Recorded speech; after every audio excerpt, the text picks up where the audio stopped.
नमस्कार, मैं हूं आपके साथ रंजना प्रसाद। सुबह के 10 बजने वाले हैं और हम आपके लिए लेकर आए हैं खास कार्यक्रम न्यूज एंड व्यूज। आपके साथ मैं हूं पूजा यादव और जैसा कि नाम से ही जाहिर है, इस खास कार्यक्रम में न्यूज के साथ आपको मिलेंगे व्यूज।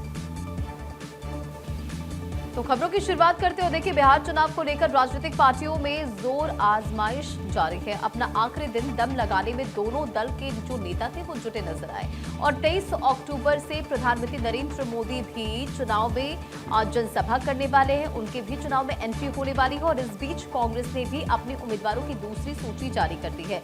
इस सूची में 5 नाम शामिल है। कांग्रेस ने किशनगंज से अपने मौजूदा विधायक इजहर उल हुसैन का टिकट काटकर पूर्व AIMIM विधायक कमरुल हुदा पर भरोसा जताया है।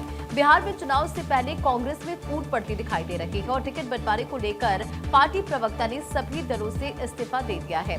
इसी के साथ आपको ये भी बताएं कि कार्यकर्ताओं में टिकट वितरण को लेकर नाराजगी है और इस घटना से पार्टी में बगावत के जो आसार हैं वो बढ़ गए हैं, जिससे कांग्रेस की मुश्किलें बढ़ सकती है। पार्टी नेतृत्व मामले को सुलझाने की कोशिश कर रहा है, तो वहीं दूसरी तरफ एनडीए पूरे जोर शोर से प्रचार प्रसार करने में जुटा हुआ है। चुनावी मशीन कही जाने वाली बीजेपी ने बिहार विधानसभा चुनाव में अपने ट्रम्प कार्ड के इस्तेमाल का खाका तैयार कर लिया है और प्रचार के लिए सूबे में प्रधानमंत्री नरेंद्र मोदी की 12 रैलियां तय की गई है और एनडीए को पीएम नरेंद्र मोदी की इन रैलियों से बहुत उम्मीदें भी है। प्रधानमंत्री 4 चुनावी दौरे में 12 जनसभाओं को संबोधित करेंगे, लेकिन जब तक प्रधानमंत्री नरेंद्र मोदी मैदान में उतरेंगे उससे पहले गृह मंत्री अमित शाह ने बिहार में मोर्चा संभाला हुआ है और विपक्ष पर जमकर निशाना साध रहे। बिहार दौरे पर पहुंचे गृह मंत्री अमित शाह ने शनिवार को विरोधियों पर जमकर निशाना साधा। उन्होंने कहा कि घुसपैठियों को पाल पोस कर वोट बैंक बनाने वालों को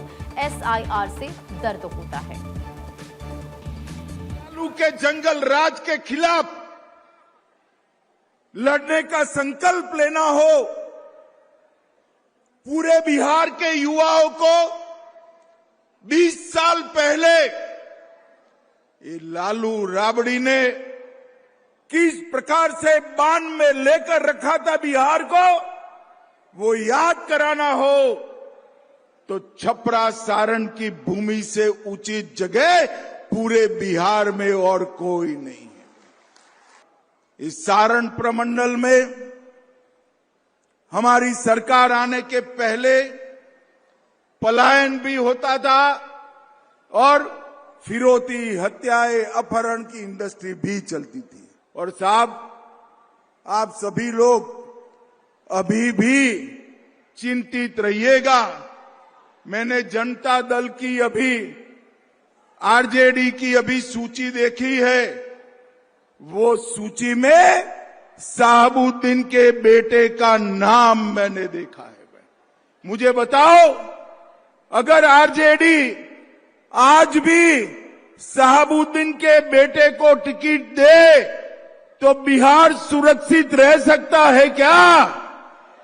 जोर से बोलो, रह सकता है क्या?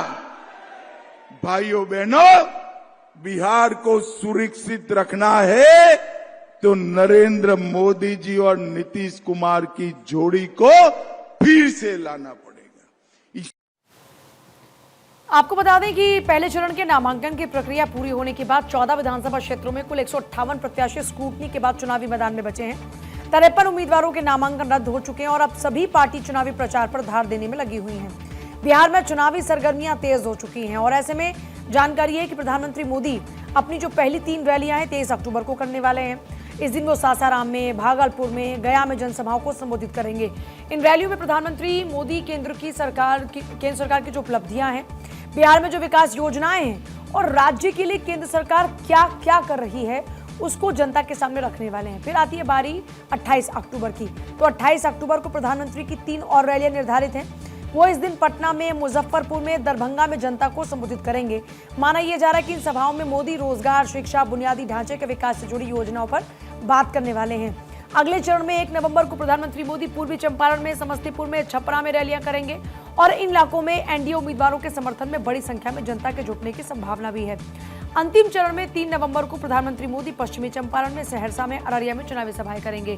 बीजेपी संगठन इन रैलियों की तैयारी में जुट चुका है। बिहार बीजेपी के नेताओं का कहना यह है कि पीएम मोदी पर बिहार की जनता सबसे ज्यादा भरोसा करती है।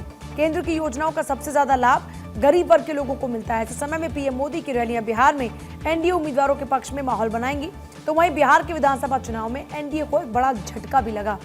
केंद्रीय मंत्री चिराग पासवान की लोक जनशक्ति पार्टी रामविलास की मढ़ौरा सीट से उम्मीदवार सीमा सिंह का नामांकन खारिज हुआ। रिटर्निंग ऑफिसर ने जो डॉक्यूमेंट्स थे उसमें गड़बड़ियों के कारण उनके नामांकन को रद्द कर दिया, लेकिन अब इसे लेकर खबर है कि चिराग की पार्टी अपील करने जा रही है। आपको बता दें कि सीमा सिंह का टिकट कटने से मढ़ौरा विधानसभा क्षेत्र में राजनीतिक हलचल तेज हो गई, क्योंकि सीमा सिंह लोकप्रिय भोजपुरी अभिनेत्री रही, जाना पहचाना चेहरा भी है।